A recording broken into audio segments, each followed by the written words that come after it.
ওই তাড়াতাড়ি একটু চলো তো, একটা জায়গায় একটু সই করতে হবে। কোথায় যাব? আর সইটাই বা কিসের করব?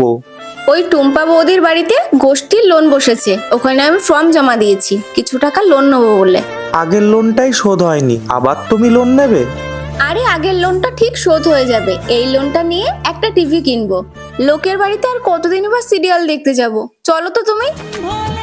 না বললে তো আর শুনবে না, চলো। ওই তুমি এখানে বসে কি করছো? ওদিকে তো লোনের স্যার বাড়িতে এসছে, টাকা চাইছে। তাতে আমি কি করব? আমি তো নাই করেছিলাম তোমাকে লোনটা নিতে। এইরকম করছো কেন গো? তুমি একটু টাকাটা দিয়ে দাও না, না হলে খুব অপমান করছে। আমার কাছে টাকা পয়সা নেই, তুমি লোন নিয়েছো, তুমি শোধ করো গা, আমি জানি না। লোন নিয়ে লোকের কাছে কথা শোনার থেকে স্বামীর সামর্থ্য বুঝে চলা অনেক ভালো।